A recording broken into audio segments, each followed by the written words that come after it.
Eu acho que se há experiências fundamentais que nos definem como seres humanos, dentre elas, o hábito de narrar, contar histórias, talvez seja uma das mais significativas.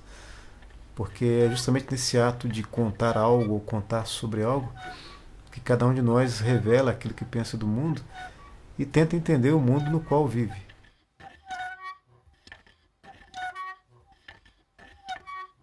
A grande obra de arte do homem qual é? A história. A grande obra de arte do homem é a história. O que a humanidade produz de melhor? A própria história. E tudo aquilo que a história tem na vida humana, que é de grandeza, de pequenez, de miséria, mas de alegria, de espontaneidade, não é isso? A história contada como experiência, ela ela traz alguns elementos que são muito importantes para a gente se sensibilizar quanto a essa questão da memória, né, da importância da memória na vida da sociedade, na vida dos indivíduos, né, porque justamente ela traz a vivência dos fatos coletivos, né, permeados pela experiência pessoal. Então ela ajuda muito a gente a entender essa relação entre o indivíduo e a sociedade. Acho que por isso que as sociedades que preservam essas práticas, que reatualizam essas práticas também, elas têm muito a ganhar em termos de compreensão do que elas estão sendo, né, como sociedades. Porque na medida que você narra, você não só recupera fatos da vida social, como recria fatos da vida social. Então é uma relação muito importante aí com o tempo, né? Passado, ele se recupera, ele se renova, aí você também consegue projetar conhecimentos e informações sobre o futuro. E um homem sem passado e futuro deixa de ser o que ele é.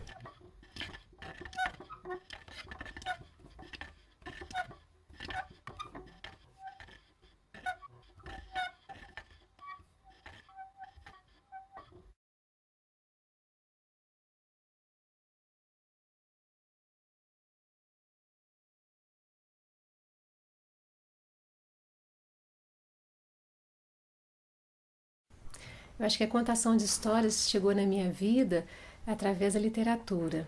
Eu não me lembro de ter grandes contadores de histórias na família, de ser uma família tradicionalmente de contar histórias, piadas e tal. Mas eu sempre fui uma criança bem tímida, bem silenciosa, e sempre gostei muito de ouvir as pessoas e sempre gostei muito de ouvir as vozes dos livros, né? Então eu sempre li muito, desde muito cedo. O livro foi me oferecido muito cedo pelo meu pai, então eu li os clássicos, eu li os clássicos estrangeiros, brasileiros, enfim, desde muito nova. Eu venho de uma família de contadores de histórias, não profissionais, né? É uma família que sempre sentiu muita necessidade de contar as suas histórias. Então, até hoje, eu tenho tias que anotam coisas que os sobrinhos falam, as datas importantes da família, não como uma obrigação, mas por prazer mesmo de depois reler aquilo, de ter aquilo como uma relíquia, né? De guardar aquilo como uma relíquia e de certa forma registrar essa memória toda. Mas nós somos de uma família, venho de uma família muito simples, a maior parte dela da roça mesmo. E minha mãe sempre contava dos costumes da casa da minha bisavó, em que na época não tinha nem rádio, né? Eles não tinham condições de comprar rádio. Então, eles se reuniam no final da tarde, né? Todos os trabalhadores e as suas famílias se reuniam na cozinha da minha avó para contar causos, né? E tomar uma sopa quente, um leite quente juntos, antes de dormir. E a minha meu bisavô, eles contratavam uma senhora, que era a dona Filomena. Era uma senhorinha que era também parteira e ela passava nas fazendas, né? Passava nas fazendas com uma carroça e com um sobrinho neto dela, visitava todas as fazendas e em algumas fazendas ela já estava cansada, ela parava e pernoitava. E às vezes ficava até de mais uma noite, porque ela começava a contar histórias à noite que duravam às vezes 3 dias. E meu pai, apesar de muito tímido também como eu, ele me contava pra gente algumas histórias, né? Fazia algumas vozes, e eram momentos de muito afeto, de muito acolhimento, né? Eram momentos muito prazerosos. Então, essas duas possibilidades, né, de prazer, de afeto, né, que a literatura trazia e que a contação de histórias, ainda que muito simples, né, e muito esporádica que meu pai fazia, ela veio trazendo para mim algum sentido, foi tendo um significado, né? A literatura foi fazendo parte da minha vida, formação humana. Eu sempre gostei de ouvir e de contar histórias. Nessa casa, no sítio, o quarto dos meus pais tinha 2 grandes janelas e nós dormíamos com elas abertas, que a casa era alta. E aí, noite de lua cheia, a gente nem acendia luz dentro de casa. E o papai contava histórias, contava do que ele via pela janela. Alguma estrela, ou a própria lua, ou quando a gente ficava um pouco sentado na janela e tinha uma vaca lá no pasto, mugindo, o sapo coachando, ele inventava uma história sobre aquilo. E a gente ficava ali embalado por aquela voz dele, mole, contando história, que mole porque ia inventando, né? Tinha que dar uma pausa.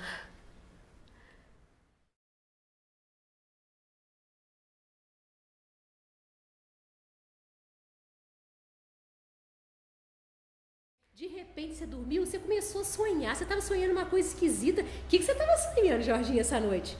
Como é que você sabe, Laura? Ah, porque você estava fazendo um barulho assim esquisito, fazendo uma cara engraçada assim. O que é que você estava sonhando? Eu estava sonhando assim, eu sonhei que eu estava acordado. Aí eu acordei para ver, estava dormindo. Como é que é? Eu não entendi. Como é que é, Jorginho? Sonhei que estava acordado, acordei pra ver, estava dormindo. Ponto final. Assim. Então tá, mas me conta direito. O que você estava sonhando? Eu estava sonhando com uma menina linda, que eu adoro meninas lindas. Ah, tá. Na verdade, Laura, deixa eu te contar um segredo. Pode contar. É baixinho no ouvido. Pode falar. Ninguém não fica escutando não, gente. Peraí. Finge que vocês não estão ouvindo. Olha pra cima. A vida é uma narrativa, né? Você pode encontrar determinadas pessoas ou sujeitos que se especializaram em determinadas formas de narrativa, utilizando certas técnicas. Então isso dá a essas pessoas uma diferenciação muito grande em relação às demais. Mas fundamentalmente cada um de nós, a partir do momento que você abre os olhos para o mundo e toma consciência dele, você se faz um narrador, né, de pequenas e grandes aventuras ou das suas desventuras pessoais. Mas a experiência contínua do contato com os outros ela é fundamentalmente uma experiência de narração. Então acho que o sujeito que não narra ou que perde o gosto por narrar a vida, de algum modo ele se isola, né, dessa grande experiência que é da divisão de práticas com outros seres humanos. O que pode acontecer, acho que de fato é isso, né? A sociedade darem a determinados indivíduos e esses indivíduos aceitarem essas atribuições de um narrador específico, né, com uma marcação diferenciada dos demais. Mas acho que cada ser humano, potencialmente, ele tem que ser um narrador, né? Falar de si, falar do outro. Né? As descobertas do mundo elas são fundamentalmente divididas depois como narrativas. Né? É uma experiência de viagem que você tem, ela ganha mais magnitude quando você volta a partilhar essa experiência de viagem com outros sujeitos em circunstâncias que já não são mais aquelas iniciais. A viagem volta a existir. Né? Acho que isso é uma experiência de narração que ela nos dignifica, elas marcam a nossa humanidade, dão a cada sujeito, né, a dimensão do seu estar no mundo. Então o silêncio extremo, né, essa ausência, o zero de narrativa, é uma experiência muito dolorosa. No ato, no gesto mesmo, no ato de contar, você está contando para alguém, né? Então esse alguém é sempre o seu interlocutor. Então esse interlocutor também não é neutro, é alguém a quem você quer levar essa história, para quem você quer levar essa história, né? Então, nesse sentido, ele também faz parte da construção dessa história, né? Porque você vai imprimir um sentido à sua história, é claro que não é inventado, né? Mas ele é criado. Ele não é inventado porque você vai tirar da sua vivência. Você não inventa a história, né? Mas você recria, você cria, você dá uma forma para um material que é a sua vivência, né? Ou que é o texto, né? De todas as áreas que tentam lidar com a alma humana, e alma no sentido não do espírito da coisa, mas dos sentimentos, eu fico pensando que poucas talvez lidem com isso tão diretamente como a psicanálise. Porque, na verdade, quando o sujeito deita lá no divã, ele começa a contar histórias, né? Então ele conta não só a história da vida, da infância, das relações, mas ele conta a história do dia a dia, o que aconteceu naquela semana, o que aconteceu no evento que ele tanto esperava. Então tem uma coisa de narrar a própria história e talvez mais bonito do que isso, de tentar ouvir a própria história.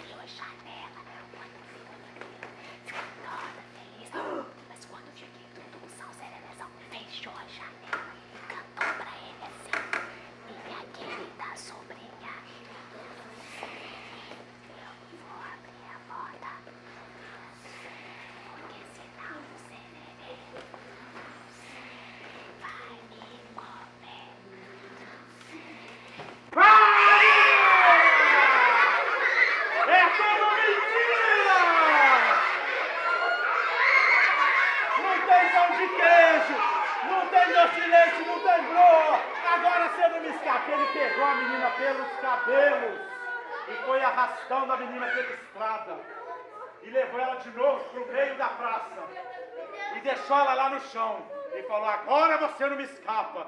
E ele já estava com a boca em cima. Esse trabalho que a história vai fazendo na gente, ela vai ocupando a gente de tantos personagens, tantos cenários, tantos lugares, tantas escolhas éticas, né? Eu acho que a literatura é perpassada por isso. Chega uma hora que o personagem fala: o que fazer? Então, de repente, você não está só com a sua experiência. Você tem a experiência de alguém no Oriente, você tem a experiência de alguém em outra época, você tem a experiência de alguém que não tem pais, de alguém que tem muitos irmãos, de alguém que tem outra cor de pele. E aí, na hora que você vai tomar a sua decisão ética, você fala: opa, eu não estou sozinho, eu tenho outros referenciais. E é a história que fala da menina preta, e o coelhinho se apaixona por ela, tanto a ponto de querer ter também, né, uma filha pretinha que nem aquela menina. E eu, quando eu ouvi essa história pela primeira vez, eu quis contar essa história, eu elegi essa história para mim, ou ela me elegeu, tem essa coisa, né, da história eleger a gente.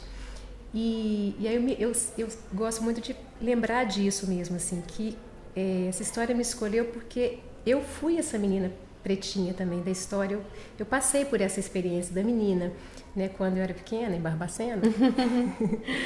Eu estudei numa escola que as crianças tinham ascendência alemã. Então eram muitas crianças muito loiras e eu era uma das únicas pretinhas da sala, né? Que por consequência jamais seria a princesa ou uma das personagens principais da peça, da festinha de final de ano. No máximo era uma árvore, uma flor, quando era. Então eu fui a menina bonita do laço de fita por muito tempo. E quando eu ouvi aquela história era minha, né? Apesar de ter sido escrita pela Ana Maria Machado. Um texto escrito ele só passa a valer, na verdade, quando do outro lado da linha, um leitor possível, provável, né, que o escritor sequer pode imaginar, se aposta dessa escrita e aí sim vai dar a ela a vida que o escritor talvez imaginasse. A escrita ela é fundamentalmente esse exercício de partilha. Se essa partilha não existe, a narração ela se frustra, a experiência poética também. Então, na medida em que você pode contar com a perspectiva de uma recepção, é que a literatura, na minha opinião pelo menos, né, ela passa a existir. A experiência do escritor em si, ela é até bastante sofrível, né, na medida em que você tem que, entre aspas, né, ter um certo tempo de isolamento, de mergulho nas suas próprias indagações, precisa ter um embate fundamental com as limitações da língua, do idioma. Então tudo isso fica resguardado na sua oficina. E esse drama todo ele só vai se resolver com possibilidade de uma escrita feliz quando alguém, né, ao receber essa escrita, de algum modo também reinventá-la. E aí sim a história ganha vida, ela ganha pernas, ela ganha asas, ela passa a ter desdobramentos que o escritor muitas vezes sequer imaginava.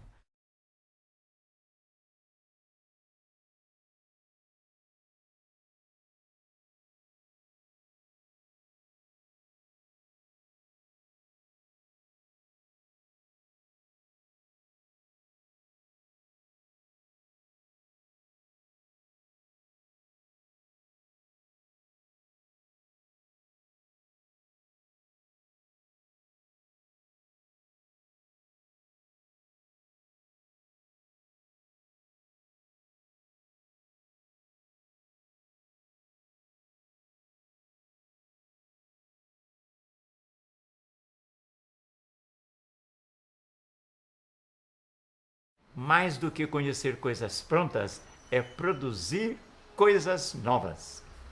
Então, o conhecer não é tanto o retratar a realidade que já existe, mas é a partir da realidade que já existe inventar novidades, inventar coisas novas. E para isso a imaginação é fundamental. Uma sociedade e um sujeito sem imaginação são sociedades e sujeitos mortos, né? A imaginação é a grande máquina que move o ser humano em direção àquilo que, se ele ainda não é, ele pode ser ou pretende ser. A imaginação é que nos dá uma dimensão de tempo mais ampla, mais abrangente, e te permite sempre ter um outro lugar onde você pode construir significados e experiências que normalmente no cotidiano nos escapam. A nossa vida cotidiana ela é muito limitada, muito marcada por restrições. Então viver esse cotidiano permanentemente é uma forma de você se sentir meio que sufocado. A imaginação ao contrário, ela rompe essas barreiras de limitação e dependendo do modo como se utiliza a imaginação, ela vai te projetar para circunstâncias nas quais o homem pode viver viver em liberdade, mesmo quando esteja preso a essas obrigações cotidianas. A imaginação ela é, por excelência, uma experiência revolucionária, transformadora, capaz de nos dar aquilo que não temos, capaz de fazer com que sejamos aquilo que não somos. Então ela é, na verdade, o grande motor que nos garante uma condição de humanidade. Mas lá tem uma noiva lá em Faria Lemos. Como tem uma noiva que aparece em banheiros e, né? Lá em Faria Lemos tem essa noiva que aparece lá, né? Sextas-feiras de madrugada. E ela tem essa história bem triste, porque ela era solteirona, não casava de jeito nenhum, porque era muito feia, mas muito feia mesmo, coitada. E que elas fez que não tem jeito mesmo, né? Tem nada que dê jeito na feiura da pessoa. Difícil a gente achar uma pessoa feia, mas tem. Quando acha, o negócio é muito sério mesmo. E ela era assim, e o pai dela então ofereceu um dote muito alto para ver se arranjava um marido para ela. E arrumou. Chegou um moço bonito, muito bem vestido, em terno de linho, chapéu panamá, um cavalo muito bonito, muito bem arriado, e logo propôs casamento, e ela se apaixonou logo, e o pai queria logo, né, que ela casasse, então começou a preparar tudo mesmo, aquela festa estupenda. E aí, ele, no dia do casamento, o moço era um golpista, pegou o dote, o dinheiro, será que era joia, não sei, e foi embora e deixou Buló, sem noite de núpcias, né? Deixou durante a festa ainda do casamento. Ela ficou muito apaixonada e ela se enforcou no próprio véu, no quarto dela lá. Encontraram ela enforcada. E aí, quando for tirar a Buló lá do nó que ela tinha feito lá para se enforcar no véu, o pescoço dela estava virado para trás. Então foi um dilema, porque eles não sabiam se enterrava Buló de barriga para baixo ou de barriga para cima. Porque se enterrar de barriga para cima, ela ficava com a cabeça virada, né, para baixo. Se enterrasse de barriga para baixo, ela ficava com a cabeça, enfim. E foi aquela discussão, como é que faz, então resolveu fazer um buraco bem fundo e enterrá-la em pé. Foi a solução. Acontece que daí a uns dias, ela sumiu da cova e ficou o buraco lá. E tá o buraco lá. Eles jogam terra dentro do buraco, o buraco não acaba. E essa noiva desce vestida de preto, com uma rama de rosa vermelha na mão, desce a Rua Alegre toda sexta-feira, meia-noite. E se eu olhar para ela, né? Se você olhar ela de frente, diz que você pega fogo, né? Se você olhar ela de trás, aí você vê a cara dela, diz que você vira pedra.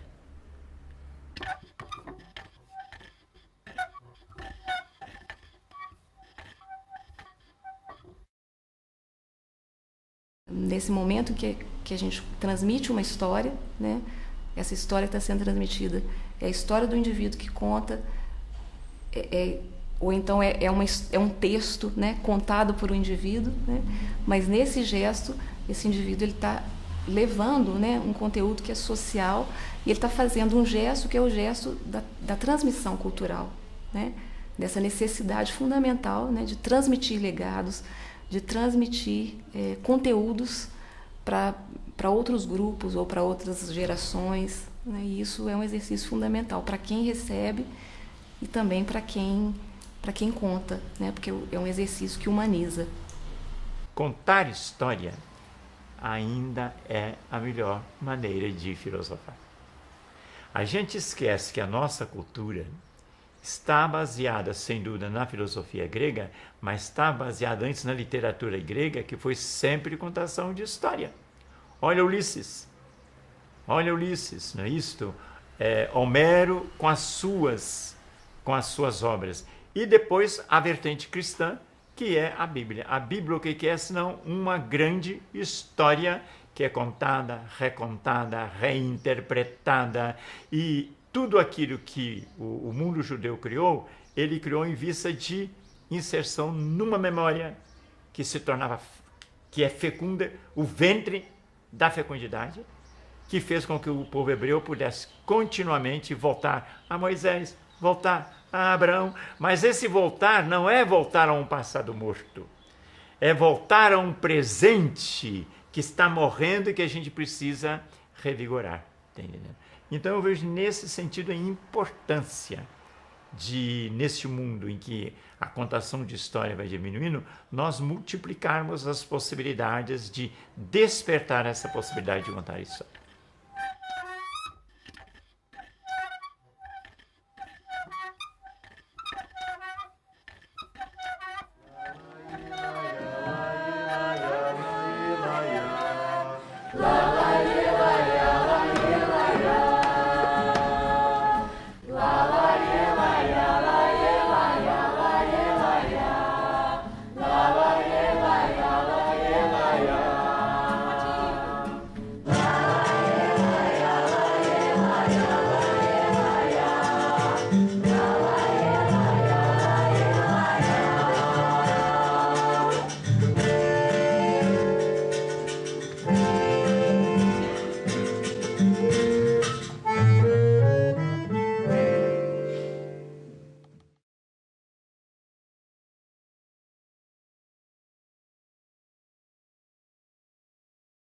E com aquela mulher passou as noites e os dias, sabe-se lá quantos.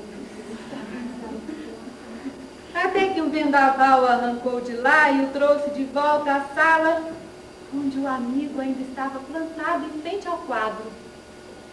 Tão brevíssima fora aquela eternidade que o amigo nem havia percebido a sua ausência. E também não havia percebido que aquela mulher, uma das muitas que no quadro colhiam amapola em suas cestas, tinha agora os cabelos presos na nuca. E desde pequena, quando as pessoas me perguntavam o que eu queria ser, eu sempre falava, eu quero ser professora, né?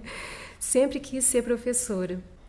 Quando comecei também a trabalhar como professora, eu não abria mão das histórias, contava muitas histórias. Lá em Faria Lemos, quando eu trabalhei lá como professora. E depois aqui, quando me encontrei com a Laura no Granbury e começamos a contar histórias juntas. A gente até surpreendia uma outra com histórias. Inventávamos personagens para dar susto uma na outra. e assim, horário de aula, né, de forma que envolvesse os nossos alunos naquilo também. E queria muito que os meus alunos tivessem esse prazer que eu tive que eu tenho, né, ainda, mas aquele prazer inicial das primeiras leituras, do contato com a literatura, aquele mundo que às vezes salvava da solidão, às vezes, né, me transportava para algum lugar, me dava medo, enfim, aquele mundo de muitos sentimentos, né, que se lidava com aquele tanto de sentimentos através da literatura. E era um mundo que me dava muito prazer, ainda me dá muito prazer. E eu queria muito que os meus alunos tivessem esse contato com a literatura. Mas eu comecei a ouvir falar de oficinas para contação de histórias, curso para contadores de histórias. Que engraçado, né? Uma coisa assim que eu pensava que não precisasse aprender. Realmente continuo achando que a gente não precisa aprender. A gente nasce contador de histórias e morre contador de histórias. Mas a gente pode sim aprimorar, a gente pode prestar mais atenção, né, nas histórias, dar mais atenção a elas, cuidar mais delas e plantar mais coisas, cultivar mesmo.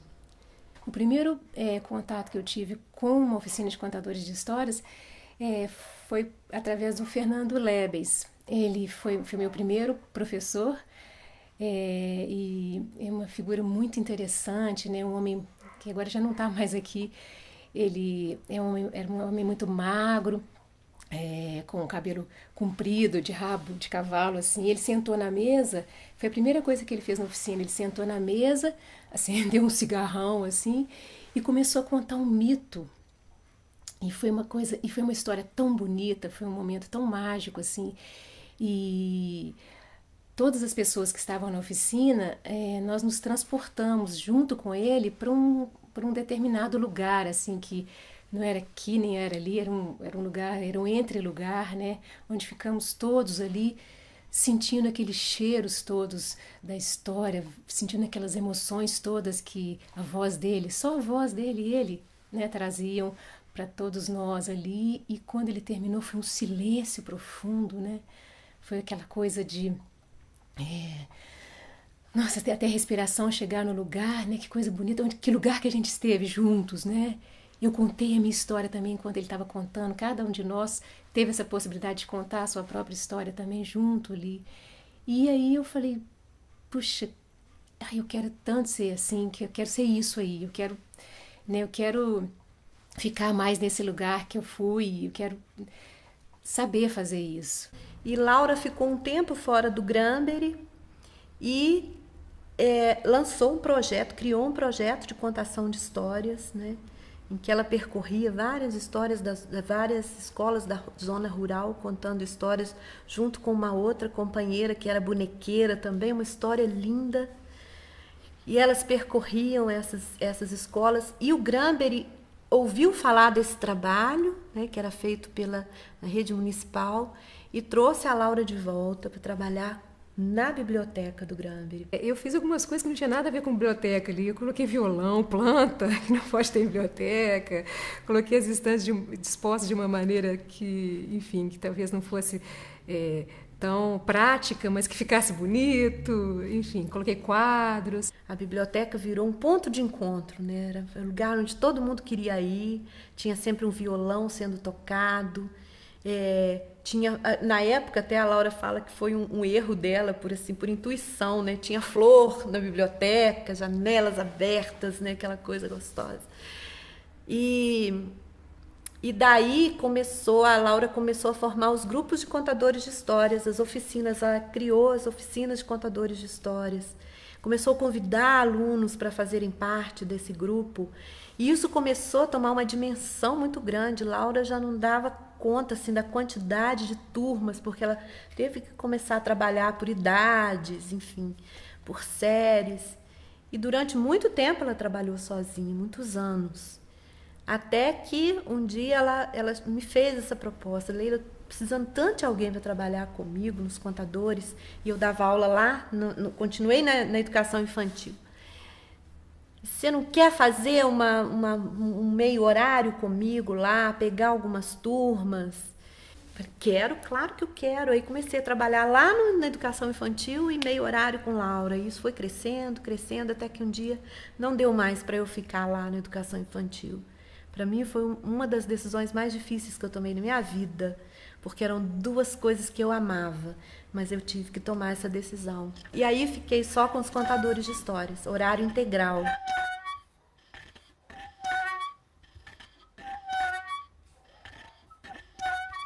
E logo as pessoas foram chegando e querendo ouvir mais histórias, os professores da escola foram chamando para fazer trabalhos com os seus alunos. A escola foi percebendo que aquele espaço da biblioteca já não era um espaço não era um espaço ideal para se trabalhar, né? Uma vez que a biblioteca precisava ter silêncio. Então eu fui trabalhar numa outra sala, uma sala de material, e logo depois, aí sim, a gente ganhou o nosso primeiro espaço para a oficina de formação de contadores de histórias. E aí, com esse espaço, ele foi muito interessante, até que ele foi formado por... A gente compôs esse espaço com móveis antigos do antigo teatro, com cadeiras antigas, janelas que tinham sido retiradas para a restauração dos prédios, então nós colocamos fotos nessas janelas. Enfim, a gente foi ganhando coisas, garimpando coisas antigas do colégio, a gente foi compondo esse espaço com esses móveis antigos, enfim, com esses objetos, né? E aí, com o espaço físico pronto, eu pude começar a pensar mesmo nessas oficinas. Como é que seriam essas oficinas?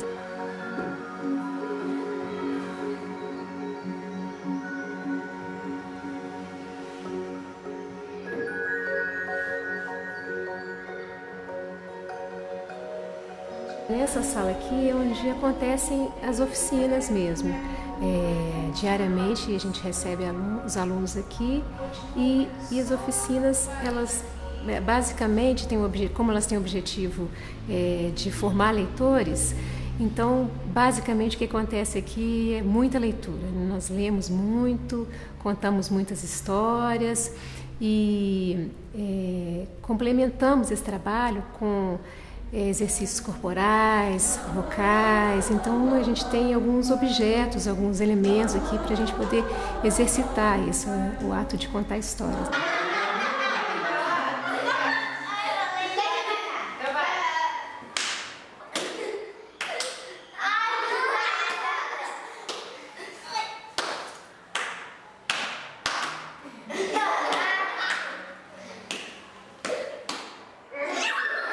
Para começar, a gente tem bastante livro, muitos CDs com músicas, temos instrumentos musicais, enfim, temos um pequeno palco onde a gente começa a experimentar a questão da contação de histórias, da performance da contação de histórias, né, da plateia nos olhando, nos observando, a gente sentir como é que é essa troca de olhares, a gente estar juntos nesse mesmo...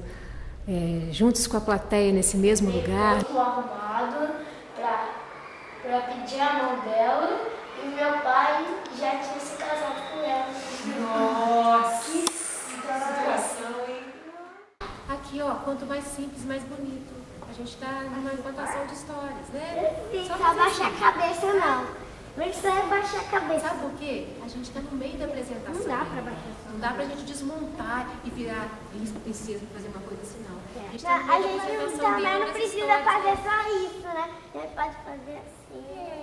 Ou botar Você não pode soltar um pulo depois. No cantinho de cá da frente, no cantinho de cá atrás. No meio. A frente do meio. É o número 3, olha lá. Paulinha fica na frente e no meio. Põe o número 3, Luiz. Olha lá, ó, ó o 3. Vai, Luiz. Olha lá, iluminou a Paula, ó. Viu que legal? Não, o 2 ela não tá no 2. Agora tira o 3. Paulinha, vai pra frente, pro centro, trás. Lá pra trás. Qual que você acha que vai iluminar a Paula, Luiz? Ah, já sei. Eu também já. A gente imaginar o Nasrudinho, como é que era a casa dele, como é que era essa cidade de Goruque, como é que era o caixotinho, que tamanho que era o caixote, que roupa que ele tava, como é que era a população da cidade, como eram as pessoas que falaram sim, como eram as pessoas que falaram não. Se você não imaginar, não tem como você contar com as suas próprias palavras essa história, você tem que imaginar, entendeu?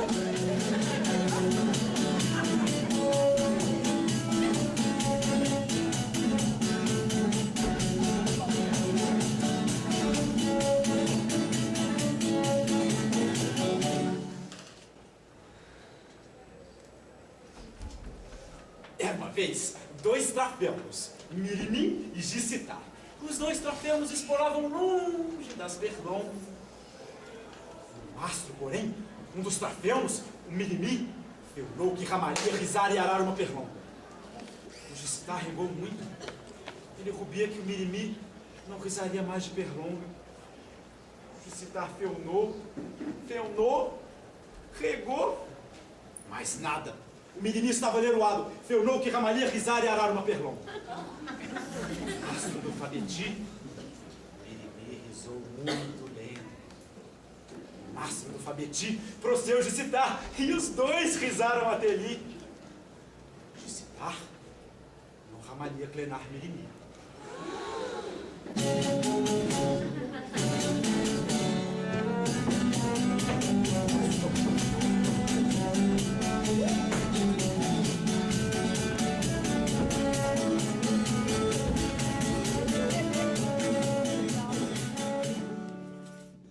Eu acho que se não fosse os contadores, talvez eu não ia ter uma percepção que eu tenho hoje, assim, do mundo mesmo, sabe? Porque eu acho que a literatura e a música, ela traz essa coisa pra gente mesmo, sabe? Esse olhar refinado na vida, sabe? Eu acho que a arte traz isso pra gente. Eu acho que se não fosse os contadores me ajudou muito nisso, pra aprimorar mesmo essa visão.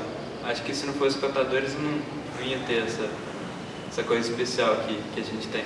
Esse interesse que eu tenho hoje, né? Que eu trabalho com documentário e estou sempre fazendo entrevistas e preocupada assim, com a história de vida das pessoas, é uma coisa que me interessa muito. Eu acho que veio mesmo, tudo começou com os contadores, com essa proximidade com a literatura, com a poesia, com a música, com a cultura. Eu acho que foi o primeiro lugar que eu tive conhecimento, né, que eu pude conviver mais com isso, com pessoas que tinham esse interesse em comum, foi pelos contadores. Eu acho que foi a primeira janela que se abriu assim, em relação a isso, foi por via dos contadores de histórias. O grupo me afetou de uma forma que, na verdade, eu nem sei pontuar como que me afetou, porque eu acho que eu fui criada com os contadores. Eu entrei muito nova, então não sei como que é ter sido sem os contadores. Eu acho que eu já está intrínseco, assim, já faz parte de mim, não sei como seria sem. Mas com certeza isso da sensibilidade conta muito. Eu tive um professor na faculdade que falava assim, o conhecimento não é diferencial, é obrigação. O diferencial é a sensibilidade, a humanidade. Então eu penso que os contadores, as pessoas principalmente, me ajudaram a ver uma coisa, enxergar além do que está na nossa frente, ver as necessidades das pessoas mesmo, além daquilo que está na cara, além daquilo que está óbvio. Acho que isso resume bem. O fato de ser feito num colégio, eu acho que é mais interessante ainda, porque quando você pega a pessoa em formação, né, como no meu caso, uma criança de 9, 10 anos, começa a participar das sessões de contação, começa a desenvolver isso, você começa a enxergar toda essa dinâmica do mundo mesmo de uma maneira diferente, com uma percepção mais fina, talvez, não sei bem qual é o termo, mas você começa a ter uma sensibilidade diferente. E eu acho que a gente precisa disso, né, de conseguir ver que as coisas não são A ou B e preto e branco, as coisas podem ser além, existem coisas aí no meio também, a gente pode simplesmente poetizar um pouco, por que não? E eu acho que, do ponto de vista pedagógico, esse fato de as escolas fundamentais terem se reduzido praticamente à cabeça, aos conteúdos, tá entendendo, né? E essa maldita didática, que é a didática para enfiar conteúdo na cabeça das crianças, isto matou, né, a possibilidade de uma escola que faz a cultura continuar. Tá entendendo? A escola fundamental devia haver muito mais arte, muito mais, eu diria, muito mais barulho, né? Muito mais barulho de vida do que aquele ramerrão que a gente vê nas escolas, todos os professores falando e os meninos lá naquela dificuldade para ficar em silêncio ouvindo. Entendeu? Agora, é claro, como montar uma escola assim? Como montar uma escola onde a vida possa ser contada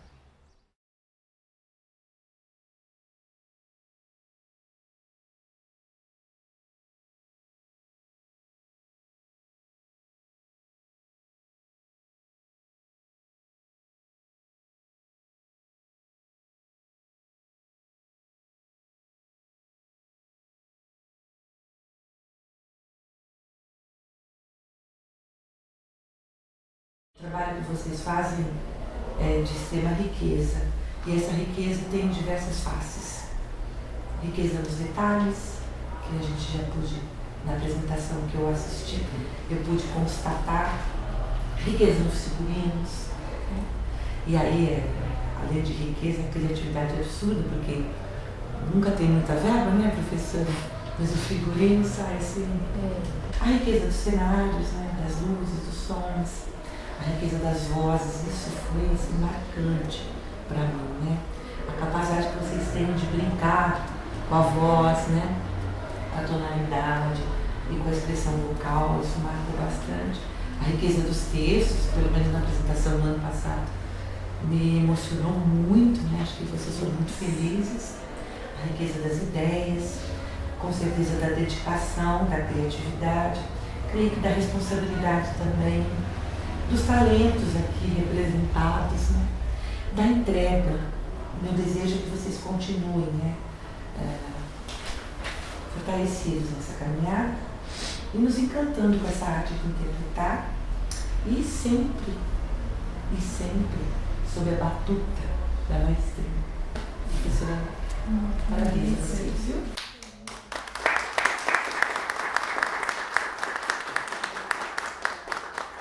Bom, que a gente conseguiu, né? Pelo menos uma pessoa a gente conseguiu emocionar nessa apresentação.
Dói devagarinho, quentinho e confortável.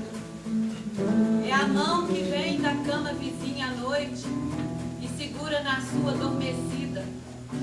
E você prefere ficar com o braço gelado, dormente, a puxar a sua mão e cortar aquele contato.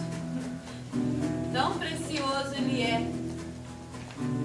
Amor é ter medo. Medo de quase tudo. Medo da morte, da doença, do desencontro, da fadiga, do costume, das novidades. Amor pode ser uma rosa, um bife, um beijo, uma colher de xarope. Mas o que o amor é, principalmente, são duas pessoas neste mundo.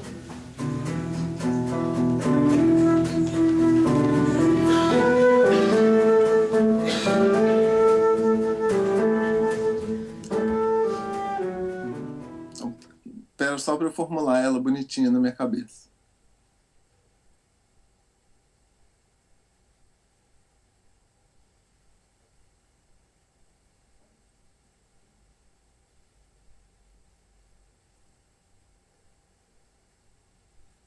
Então, eu posso responder já de uma vez?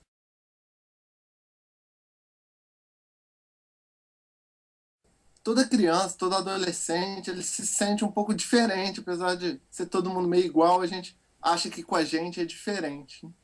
Então, comigo, quando eu estava com as pessoas da minha sala de aula normais, assim, todo mundo falava de o que seria hoje Justin Bieber, naquela época era Backstreet Boys, e outros artistas genéricos, assim, desses que passam muito rápido, e eu não via muita saída daquilo, até que quando eu encontrei com os contadores de história, não só a Laura, como a Leila também, mas era um ambiente que trazia uma cultura pra gente diferente.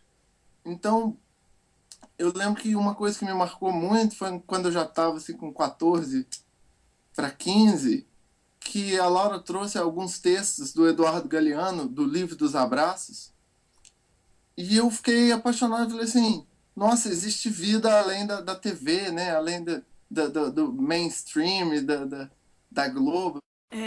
Falar de contadores de histórias, para mim, é falar de beleza, de emoção, de poesia, de sensibilidade, de muita felicidade. Quando eu falo de contadores de história, eu falo um pouco da Bruna, e quando eu falo um pouco da Bruna, eu falo um pouco de contadores de histórias, porque é uma coisa muito viva em mim, é uma coisa que faz parte de mim de uma maneira muito forte, né? Então, e contar histórias, seja onde for, ou subir num palco para participar de uma das montagens incríveis da Laurinha, é uma das coisas mais felizes e mais prazerosas da minha vida. Até hoje eu acho que eu não encontrei algo que me dê tanta felicidade, tanta emoção e tanto sentimento, assim, sabe? Para mim, isso é fantástico. Eu amo muito isso. E aí eu acabei fazendo todos aqueles amigos. Era um lugar, não de refúgio, assim, que eu não estava fugindo de lugar nenhum, mas era um lugar que eu me sentia muito em casa. Tinham todas aquelas pessoas que gostavam de ler, que gostavam de sair um pouquinho do comum e sentir as coisas mais profundamente. O que eu sempre dizia, que era muito legal ver pessoas tão diferentes chegando num lugar, deixando para trás o estresse do dia a dia, o trânsito, a chuva, para falar de poesia, para falar de coisa bonita, para falar de sentimento, pessoas de todas as idades e crenças e formações, todo mundo ali para falar da poesia. Eu aprendi muito nos contadores, muito de literatura. Eu já tinha um gosto por literatura, mas eu pude ter contato com escritores, autores maravilhosos, com músicas que talvez eu não conhecesse se eu não estivesse ali, e pude ter esse contato com a poesia. Um desafio que eu achei muito legal pra minha turma foi que a gente, na 7ª série, novos ainda, a gente fez um espetáculo inteiro de Neruda, né? E que foi um espetáculo que eu não conseguia entrar no palco e sair do palco sem chorar no meio. Aquilo mexia muito com a gente e era lindo, era simplesmente lindo. E você vê que a plateia também achava aquilo lindo. Era fantástico.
As noites de contos são noites onde os pais e familiares vêm assistir a contações de histórias dos alunos que fazem parte aqui dos grupos. Então, todos os grupos, cada grupo com a sua noite, vem mostrar o seu repertório aqui para pais, familiares e amigos. E é uma noite bem gostosa, né? Porque eles escolhem seus próprios repertórios, eles escolhem a maneira como vão apresentar aquelas histórias. A mulher de Nascidinho estava fazendo estofado na cozinha, quando ouviu um barulho enorme vindo de seu quarto. Foi correndo para ver o que era. Quando chegou, viu Nascidinho sentado na beirada da cama e o lençol no chão, e perguntou: Nascidinho, o que foi esse barulho que eu acabei de ouvir? Foi o lençol que caiu no chão, mas o lençol faz tanto barulho assim? Não, porque quando que ele caiu, eu estava enrolado nele. Eu costumo falar para os pais que nesse momento a contação de histórias, apesar de ser um momento maravilhoso, né, é um momento, se comparado a esse processo todo que os alunos, né, que os contadores vêm passando, ele se torna até uma coisa menor perto desse processo que é tão rico. Né? Não sei se eu posso falar isso, né?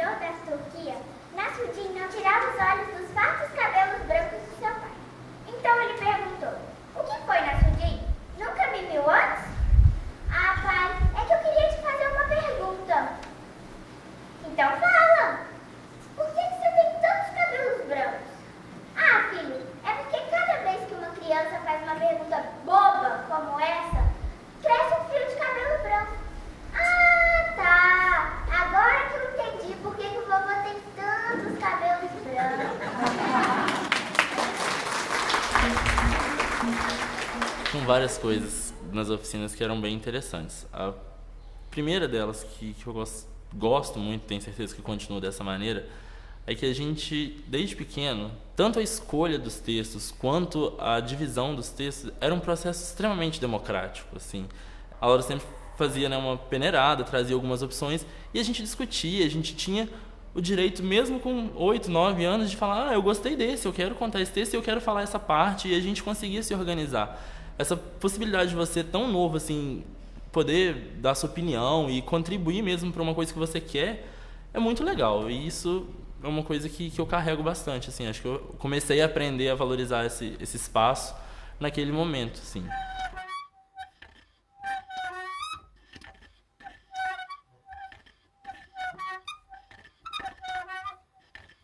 Pode começar?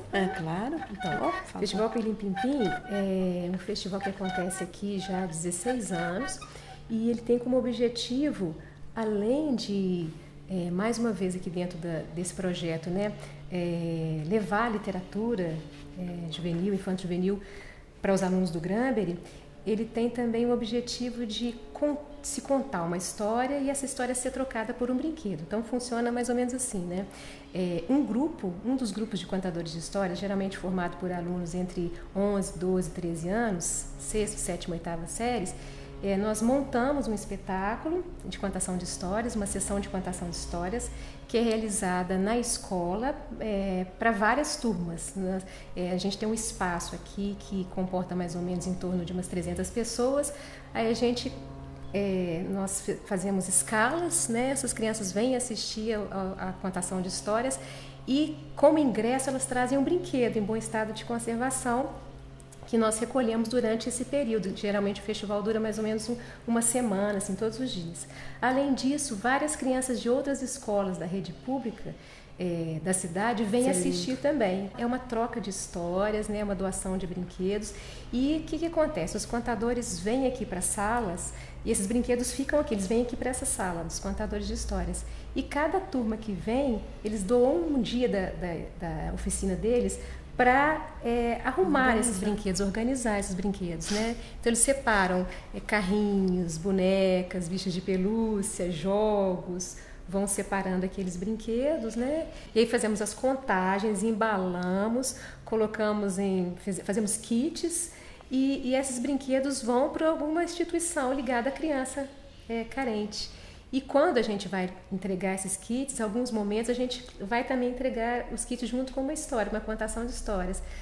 A gente deixou algum tempo de fazer isso, nós só entregávamos por falta de tempo, mas esse ano a gente recuperou, nós fomos às instituições e contamos histórias para essas crianças, né?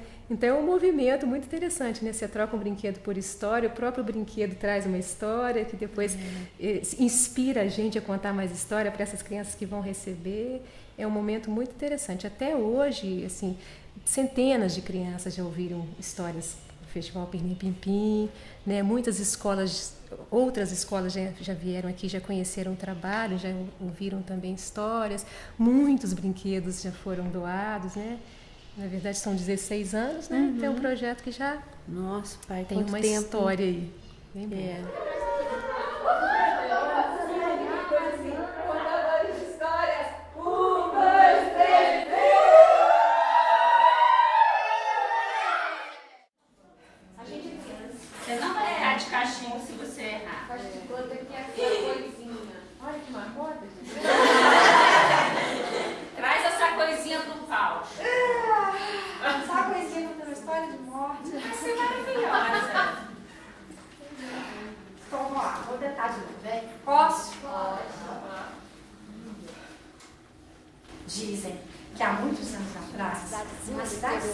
Gerais, existia uma mulher muito rica que ficou louca.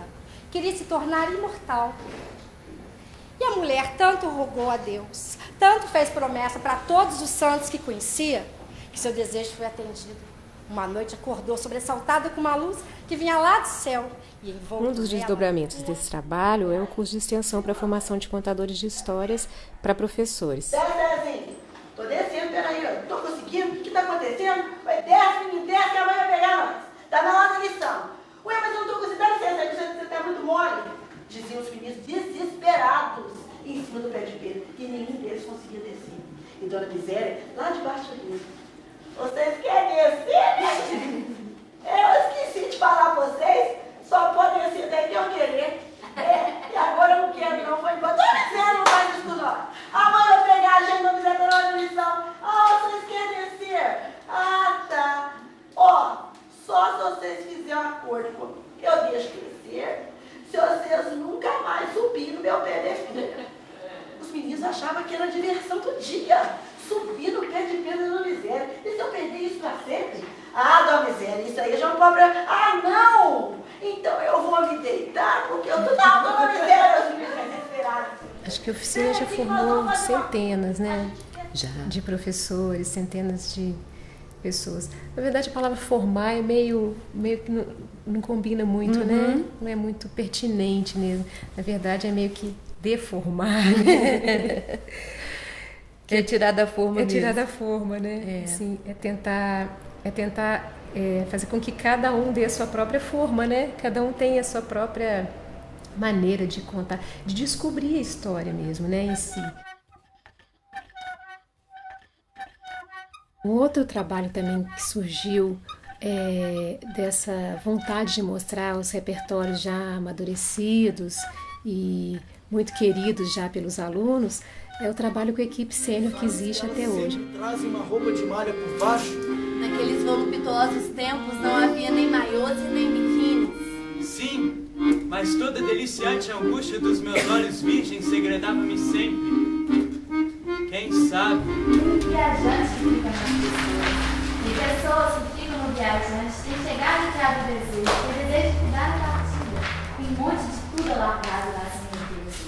Nessa equipe, por exemplo, tem gente que é meu aluno desde 10 aninhos e hoje tem 20, né? Enfim, é uma equipe que ela vai sendo renovada a cada ano, mas que a gente pensou então em fazer um espetáculo voltado para o público externo, né? Isso já tem por volta de 12 anos.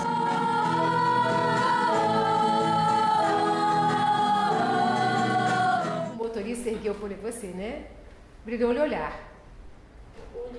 Vai brindar o olhar e fazer uma coisa meio assim pra você poder fazer, tá? O motorista ergueu o polegar e todos os passageiros dedicaram uma intensa ovação. Intensa? Acho que agora... Aquilo que a gente faz assim, ó. Em câmera lenta.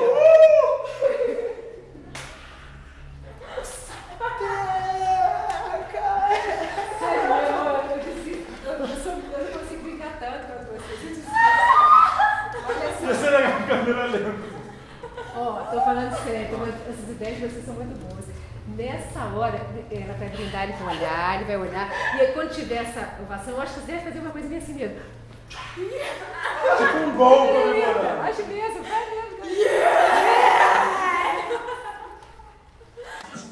O motorista ergueu o polegar e todos os passageiros lhe dedicaram uma intensa ovação.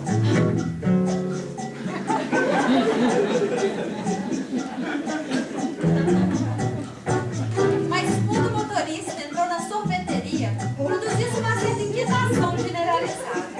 Quando depois de um instante saiu com um sorvete em cada mão, escapou-se o pânico nas massas. Eu lembro que o início desse trabalho foi assim, foi a primeira montagem da equipe, né, de pessoas composta por pessoas mais velhas. Nós vínhamos para cá, para a sala de lá, e nós começamos a trazer as cartas que a gente recebeu dos namorados, das namoradas. Então a gente começou a ler essas cartas uns para os outros, né? E a gente passou assim alguns dias lendo essas cartas. E aí lia, contava um pouco da história e chorava e ria. E a gente foi entrelaçando essas nossas histórias, né? Meio que desembaraçando essa linha do novelo, que é um novelo só, né? É uma linha só que forma esse grande novelo das histórias todas, né? Da humanidade. Acho que a história dá pra gente meio que essa noção, né? Que parece que todas as histórias estão emaranhadas dentro do novelo só, né? Que fazem parte de uma grande história.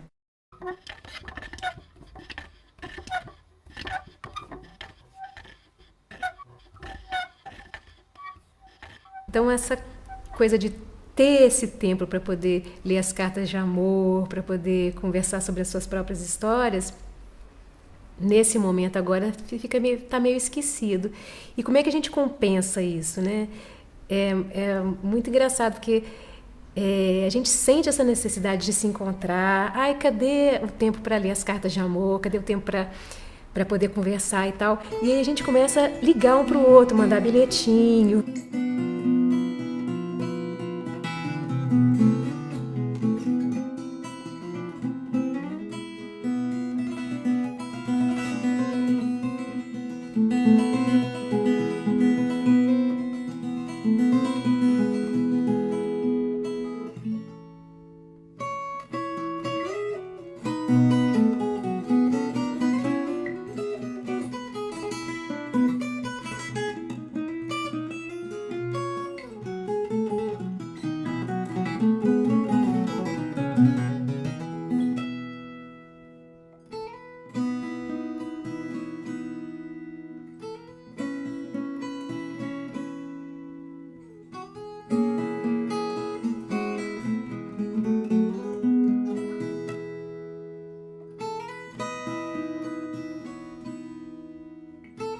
Enfim, são as declarações de amor rápidas que a gente, né? Ai, que saudade! Esse ano eu vi muito assim, ai, Laurinha, que saudade da gente se reunir outra mais para tomar café, né? Para se encontrar mais daquele jeito que a gente fazia. Não tem muito mais esse tempo. Mas aí a gente começa a compensar dessa forma mesmo, né? Do jeito que dá, né? E a gente está sentindo a necessidade, então, de reverter um pouquinho essa... Porque para ser um grupo de contadores de histórias, realmente a gente precisa conversar um pouquinho entre a gente precisa se conhecer, a gente precisa contar as nossas histórias, né? Porque o grupo ele pode ganhar em força, ganhar em experiência, né? Nós estamos mais experientes porque a gente conta a história há mais tempo. Mas se a gente não contar entre a gente as nossas próprias histórias, não acontece tão bonito quanto era.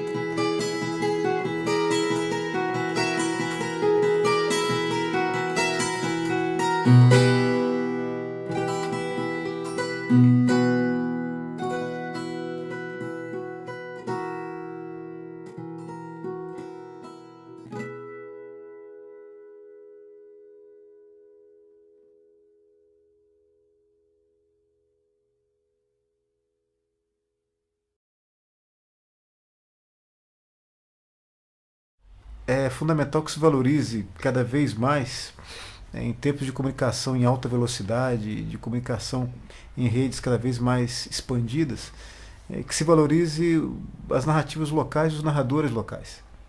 Aquele sujeito do qual você sabe nome, sobre o qual você tem referências concretas e objetivas.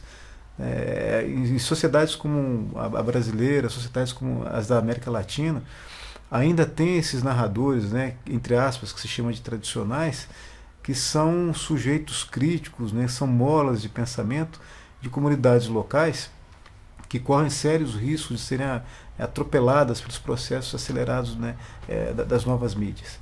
E são esses sujeitos de carne e osso, né, esses sujeitos que têm uma vida muitas vezes precária, limitada, cheia de restrições, e carregam na experiência com a palavra muito da dignidade que essas pequenas comunidades têm e que correm o risco de perder. Os grandes processos, os grandes trustes econômicos da pós-modernidade são muitas vezes injustos. Eles não estão interessados nas narrativas locais, no sujeito comum, né? Estão preocupados em experiências massivas, cada vez mais superficiais e imediatistas. Obviamente há exceções, mas em linhas gerais esses processos eles acabam atropelando aquelas experiências de vida, aqueles grupos e sujeitos que estão na contramão desse processo de acumulação desenfreada.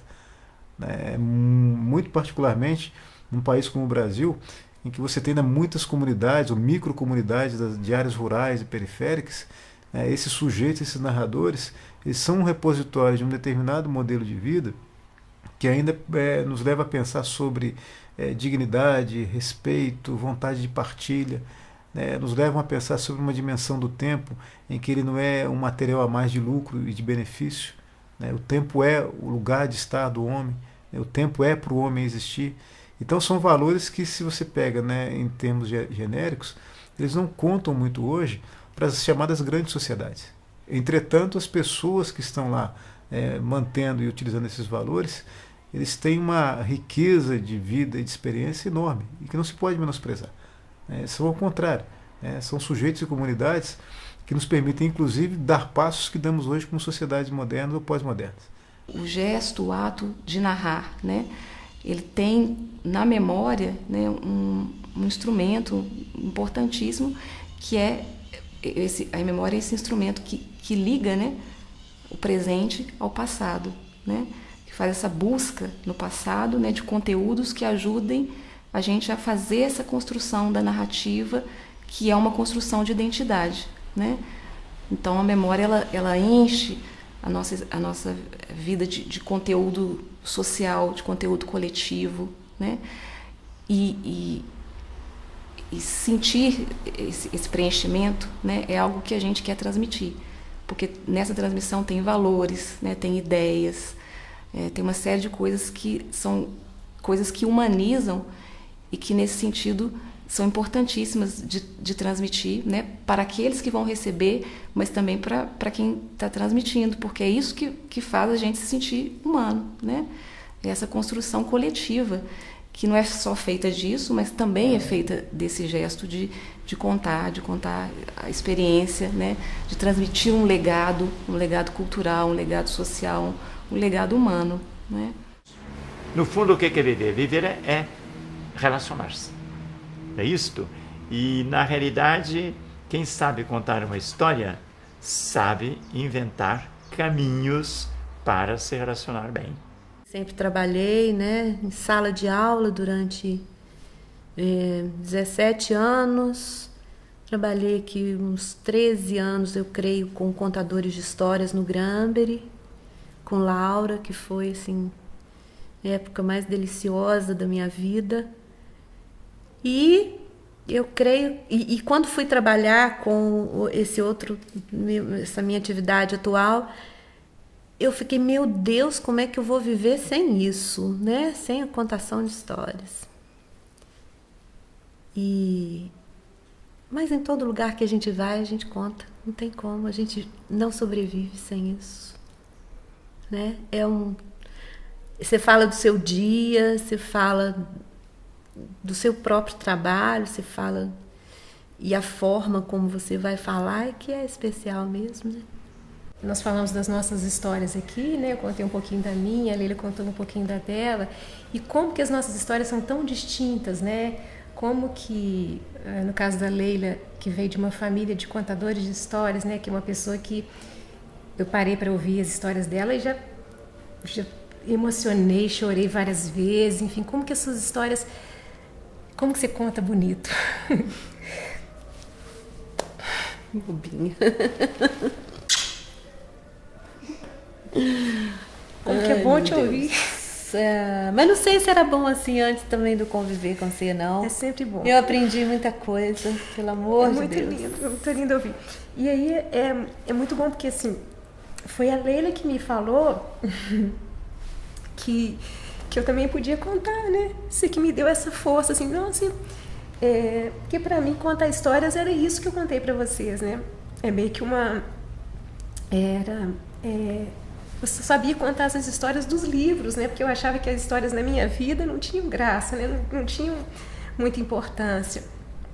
E foi vendo a Leila contar e ela falando, você falando mesmo comigo, Não só o ato de contar, que já seria já seria suficiente, né? Porque essa beleza de vê-la contar já é tudo de bom.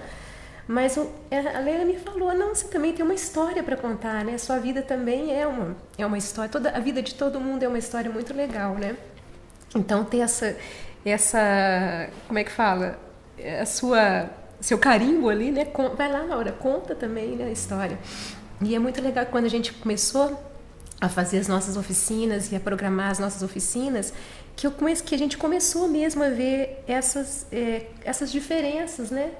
E a gente falava exatamente disso nas oficinas, né?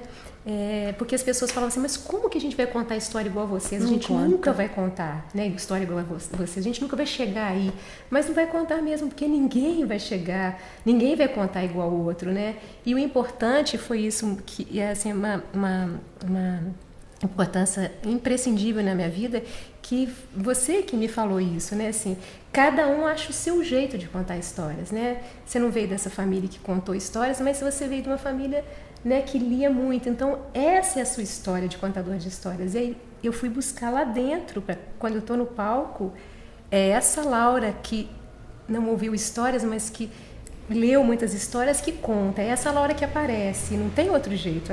É essa Laura, né, que conta essas histórias desse jeito. Quando Deus criou a mulher, criou com ela fantasia. E foi assim que a verdade resolveu conhecer um grande palácio por dentro. E escolheu o palácio mais bonito de Bagdá, o palácio do grande sultão Harun al-Rashid. Só que para esse palácio, ela colocou sobre o seu corpo apenas um véu transparente, e foi lá para o palácio. Chegando lá, ela foi recebida pelo chefe da guarda, que vendo aquela mulher bonita, mas quase nua, só com uma roupa transparente assim, falou para ela assim, quem é você? O que você deseja? Ela falou assim, eu me chamo Verdade e desejo conhecer o palácio. A palavra em boca de quem conta história tem peso, volume e forma. Transporta o narrador e ouvinte para outro lugar acima deles mesmos. Pedem passagem, clamam por libertação e querem todas as direções onde possam se multiplicar. Outros sonhos, outros corpos, outros subterrâneos, outros caminhos, outras viagens. Quanto tempo tem? O tempo perguntou pro tempo quanto tempo tem. O tempo respondeu pro tempo quanto tempo tem. O tempo respondeu pro tempo quanto tempo tem. Atenção! Compro gavetas, compro armários, cômodas e baús. Preciso guardar minhas lembranças, os segredos que me contaram lá no fundo do quintal. Preciso guardar minhas lembranças das viagens que não fiz. Ciranda, cirandinha, e o gosto de aventura que havia nas manhãs.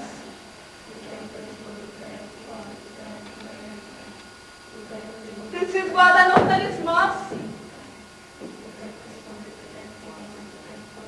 O anel que tu me deste. O amor que tu me tinhas.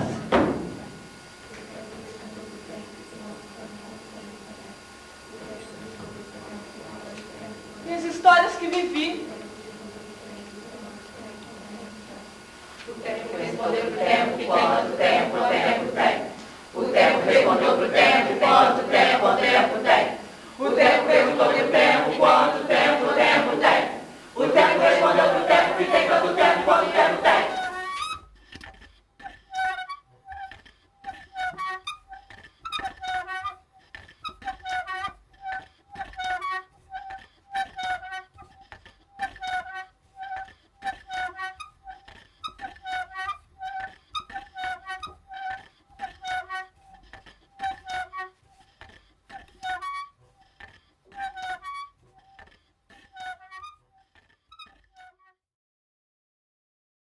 A gente nem cantou, né? Não. Que isso? Puxa vida, eu gostava tanto daquela apresentação que a gente fazia, que a gente cantava... Marimbondo. É. E o que a gente cantava antes? O rei mandou me chamar, não? O rei mandou me chamar. Não era? Como é que é essa música? O rei mandou me chamar pra casar com a sua filha. O rei mandou me chamar, o rei mandou me chamar pra casar com sua filha. De dote ele me dava, só de dote ele me dava, Europa, França e Bahia. Me lembrei do meu ranchinho, das roças do meu feijão. O rei mandou me chamar, o rei mandou me chamar. Ah, seu rei, não quero não. Delícia. Saudade? Bom demais da conta. Acho isso lindo. Mas eu não fazia essa voz, não. Eu acho que eu também não era isso ainda, não. Acho que a sua era e eu fazia uma grave que... Mas ficou uma voz de taquara rachada, né? Como não? A gente cantava essa música só nós duas, né? Éramos só nós duas. Aí a gente contava uma história, depois entrava marimbondo, a gente cantava marimbondo. Ai, essa apresentação era tão boa. Foi mesmo. A gente cantava, fazia essa apresentação nas noites de contos, né? Para os pais. Antes dos meninos, a gente fazia essa apresentação. Então tá, né? Então tá, então?